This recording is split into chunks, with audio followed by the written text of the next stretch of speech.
Chapter 2. I resisted all the way, a new thing for me, and a circumstance which greatly strengthened the bad opinion Bessie and Miss Abbott were disposed to entertain of me. The fact is, I was a trifle beside myself, or rather out of myself, as the French would say. I was conscious that a moment's mutiny had already rendered me liable to strange penalties, and like any other rebel slave, I felt resolved in my desperation to go all lengths. "Hold her at arms, Miss Abbott, she's like a mad cat." For shame, cried the lady's maid. "What shocking conduct, Miss Eyre, to strike a young gentleman, your benefactress's son, your young master." "Master? How is he my master? Am I a servant?" "No, you are less than a servant, for you do nothing for your keep. There, sit down and think over your wickedness." They had got me by this time into the apartment indicated by Mrs. Reed, and had thrust me upon a stool. My first impulse was to rise from it like a spring. Their two pair of hands arrested me instantly. "If you don't sit still, you must be tied down," said Bessie. "Miss Abbott, lend me your garters, for she will break mine directly." Miss Abbott turned to divest a stout leg of the necessary ligature. This preparation for bonds, and the additional ignominy it inferred, took a little of the excitement out of me. "Don't take them off," I cried. "I will not stir," in guarantee whereof I attached myself to the seat by my hands. "Mind you don't," said Bessie. When she had ascertained that I was really subsiding, she loosened her hold of me. Then she and Miss Abbott stood with folded arms, looking darkly and doubtfully on my face, as incredulous of my sanity. "She never did so before," at last said Bessie, turning to Abigail. "But it was always in her," was the reply. "I've told Mrs. often my opinion about the child, and Mrs. agrees with me. She's an underhanded little thing. I never saw a girl of her age so much cover." Bessie answered not, but ere long, addressing me, she said, "You ought to be aware, miss, that you are under obligation to Mrs. Reed. She keeps you. If she were to turn you out, you would have to go to the poorhouse." I had nothing to say to these words. They were not new to me. My very first recollections of existence included hints of the same kind. This reproach of my dependence had become a vague sing-song in my ear, very painful and crushing, but only half intelligible. Miss Abbott joined in. "And you ought not to think yourself an equal with the Mrs. Reed and Master Reed, because Mrs. kindly allows you to be brought up with them. They will have a great deal of money, and you will have none. It is your place to be humble, and to try to make yourself agreeable to them." "What we tell you is for your own good," added Bessie in no harsh voice. "You should try to be useful and pleasant. Then perhaps you would have a home here. But if you become passionate and rude, Mrs. will send you away, I'm sure." "Besides," said Miss Abbott, "God will punish her. He might strike her dead in the midst of her tantrums, and then where would she go? Come, Bessie, we will leave her. I wouldn't have her heart for anything. Say your prayers, Miss Eyre, when you are by yourself, for if you don't repent, something bad might be permitted to come down the chimney and fetch you away." They went, shutting the door and locking it behind them. The Red Room was a square chamber, very seldom slept in. I might say never indeed, unless when a chance influx of visitors at Gateshead Hall rendered it necessary to turn to account all the accommodation it contained. Yet it was one of the largest and stateliest chambers in the mansion. A bed supported on massive pillars of mahogany, hung with curtains of deep red damask, stood out like a tabernacle in the center. The two large windows, with their blinds always drawn down, were half shrouded in festoons and falls of similar drapery. The carpet was red. The table at the foot of the bed was covered with a crimson cloth. The walls were a soft fawn color with a blush of pink in it. The wardrobe, the toilet table, the chairs were of darkly polished old mahogany. Out of these surrounding shades rose high and glared white the piled-up mattresses and pillows of the bed, spread with a snowy white Marcellus counterpane. Scarcely less prominent was an ample cushioned easy chair near the head of the bed, also white with a footstool before it, and looking, as I thought, like a pale throne. This room was chill because it seldom had a fire. It was silent because remote from the nursery and kitchen. Solemn because it was known to be so seldom entered. The housemaid alone came here on Saturdays to wipe from the mirrors and the furniture a week's quiet dust, and Mrs. Reed herself at far intervals visited it to review the contents of a certain secret drawer in the wardrobe, where were stored divers parchments, her jeweled casket, and a miniature of her deceased husband, and in those last words lies the secret of the Red Room, the spell which kept it so lonely in spite of its grandeur. Mr. Reed had been dead 9 years. It was in this chamber he breathed his last. Here he lay in state, hence his coffin was borne by the undertaker's men, and since that day, in a sense of dreary consecration, had guarded it from frequent intrusion. My seat, to which Bessie and the bitter Miss Abbott had left me riveted, was a low ottoman near the marble chimney-piece. The bed rose before me. To my right hand there was a high, dark wardrobe, with subdued, broken reflections varying the gloss of its panels. To my left were the muffled windows. A great looking-glass between them repeated the vacant majesty of the bed and room. I was not quite sure whether they had locked the door, and when I dared move, I got up and went to see.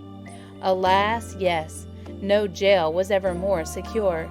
Returning, I had to cross before the looking-glass. My fascinated glance involuntarily explored the depth it revealed. All looked colder and darker in that visionary hollow than in reality, and the strange little figure there gazing at me, with a white face and arms speckled the gloom, and the glittering eye of fear moving where all else was still, had the effect of a real spirit. I thought it like one of those tiny phantoms, half fairy, half imp, in Bessie's evening stories represented as coming out of alone, ferny dells in the moors, and appearing before the eyes of belated travelers. I returned to my stool. Superstition was with me at that moment, but it was not yet her hour for complete victory. My blood was still warm. The mood of the revolted slave was still bracing me with its bitter vigor. I had to stem a rapid rush of retrospective thought before I quailed to the dismal present. All John Reed's violent tyrannies and all his sister's proud indifference, all his mother's aversion, all the servants' partiality, turned up in my disturbed mind like a dark deposit in a turbid well. Why was I always suffering, always browbeaten, always accused, forever condemned? Why could I never please? Why is it useless to try and win anyone's favor? Eliza, who was headstrong and selfish, was respected. Georgiana, who had a spoiled temper, a very acrid spite, a capricious and insolent carriage, was universally indulged. Her beauty, her pink cheeks, and golden curls seemed to give delight to all who looked at her, and to purchase indemnity for every fault. John no one thwarted, much less punished. Though he twisted the necks of pigeons, killed the little pea-chicks, set the dogs at the sheep, stripped the hothouse vines of their fruit, and broke the buds of the choicest plants in the conservatory. He called his mother old girl, too, sometimes reviled her for her dark skin similar to his own, bluntly disregarded her wishes, not unfrequently tore and spoiled her silk attire, and he was still her own darling. I dared commit no fault. I strove to fulfill every duty, and was termed naughty and tiresome, sullen and sneaking, from morning till noon and from noon to night. My head still ached and bled with the blow and the fall I had received. No one had reproved John for wantonly striking me, and because I had turned against him to avert farther irrational violence, I was loaded with general opprobrium. Unjust, unjust, said my reason, forced by the agonizing stimulus into precocious though transitory power, and resolve equally wrought up, instigated some strange expedient to achieve escape from the insupportable oppression, as running away, or if that could not be effected, never eating or drinking more and letting myself die. What a consternation of soul was mine that dreary afternoon! How all my brain was in a tumult, and all my heart in insurrection! Yet in what darkness, what dense ignorance was the mental battle fought? I could not answer the ceaseless inward question why I thus suffered now. At the distance of how many years, I see it clearly. I was a discord at Gateshead Hall. I was like nobody there. I had nothing in harmony with Mrs. Reed or her children, or her chosen vassalage. If they did not love me, in fact, as little as I did love them, they were not bound to regard with affection a thing that could not sympathize with one amongst them, a heterogeneous thing opposed to them in temperament, in capacity, in propensities, a useless thing, incapable of serving their interests or adding to their pleasure, a noxious thing, cherishing the germs of indignation at their treatment, of contempt of their judgment. I know that had I been a sanguine, brilliant, careless, exacting, handsome, romping child, though equally dependent and friendless, Mrs. Reed would have endured my presence much more complacently. Her children would have entertained me more of the cordiality of fellow feeling. The servants would have been less prone to make me the scapegoat of the nursery. Daylight began to forsake the red room. It was past 4 o'clock, and the beclouded afternoon was tending to a drear twilight. I heard the rain still beating continuously on the staircase window, and the wind howling in the grove behind the hall. I grew by degrees cold as stone, and then my courage sank. My habitual mood of humiliation, self-doubt, forlorn depression fell damp on the embers of my decaying ear. All said I was wicked, and perhaps I might be so. What thought I had been but just conceiving of starving myself to death? That certainly was a crime. And was I fit to die? Or was the vault under the chancel of Gateshead Church an inviting bourne? In such vault, I had been told, did Mr. Reed lie buried, and led by this thought to recall his idea, I dwelt on it with gathering dread.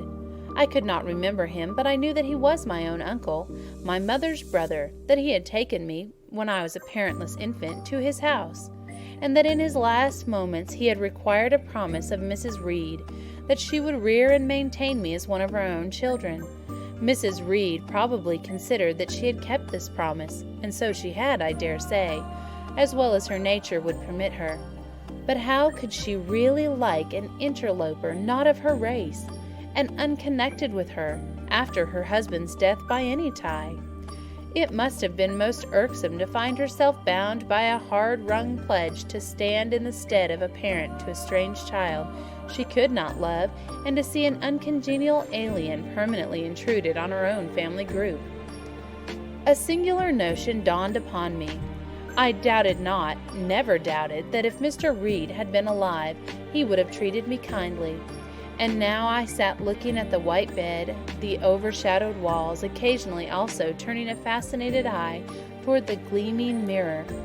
I began to recall what I had heard of dead men troubled in their graves, by the violation of their last wishes, revisited the earth to punish the perjured and avenge the oppressed, and I thought Mr. Reed's spirit, harassed by the wrongs of his sister's child, might quit its abode, whether in the church vault or in the unknown world of the departed, and rise before me in this chamber.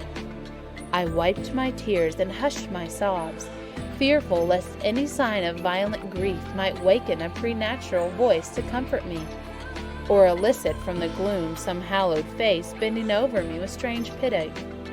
This idea, consolatory in theory, I felt would be terrible if realized. With all my might I endeavored to stifle it. I endeavored to be firm. Shaking my hair from my eyes, I lifted my head and tried to look boldly around the dark room. At this moment a light gleamed on the wall. Was it, I asked myself, a ray from the moon penetrating some aperture in the blind? No, moonlight was still, and this stirred. While I gazed, it glided up to the ceiling and quivered over my head. I can now conjecture readily that this streak of light was in all likelihood a gleam from a lantern carried by someone across the lawn. But then, prepared as my mind was for horror, shaken as my nerves were by agitation, I thought the swift darting beam was a herald of some coming vision from another world. Oh, my heart beat thick, my head grew hot. A sound filled my ears which I deemed the rushing of wings. Something seemed near me. I was oppressed, suffocated, Endurance broke down. I rushed to the door and shook the lock in desperate effort. Steps came running from the outer passage. The key turned. Bessie and Abbott entered. "Miss Eyre, are you ill?" said Bessie. "What a dreadful noise! It quite went through me!" exclaimed Abbott. "Take me out! Let me go to the nursery!" was my cry. "What for? Are you hurt? Have you seen something?" again demanded Bessie. "Oh, I saw a light, and I thought a ghost would come." I had now got hold of Bessie's hand, and she did not snatch it from me. "She has screamed on purpose," declared Abbott in some disgust. "And what a scream! If she had been in great pain, one would have excused it, but she only wanted to bring us all here. I know her naughty tricks." "What is all this?" demanded another voice peremptorily, and Mrs. Reed came along the corridor, her cap flying wide, her gown rustling stormily. "Abbott, Bessie, I believe I gave orders that Jane Eyre should be left in the Red Room till I came to her myself." "Oh, Miss Jane screamed so loud, ma'am," pleaded Bessie. "Let her go," was the only answer. "Loose Bessie's hand, child. You cannot succeed in getting out by these means, be assured. I abhor artifice, particularly in children. It is my duty to show you that tricks will not answer. You will now stay here an hour longer, and it is only on condition of perfect submission and stillness that I shall liberate you then." "Oh, Aunt, have pity! Forgive me, I cannot endure it. Let me be punished some other way. I shall be killed if—" "Silence! This violence is most repulsive." And so, no doubt, she felt it. I was a precocious actress in her eyes. She sincerely looked on me as a compound of virulent passions, mean spirit, and dangerous duplicity.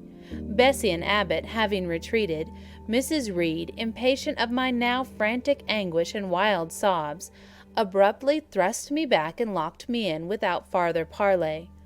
I heard her sweeping away, and soon after she was gone, I suppose I had a species of fit. Unconsciousness closed the scene.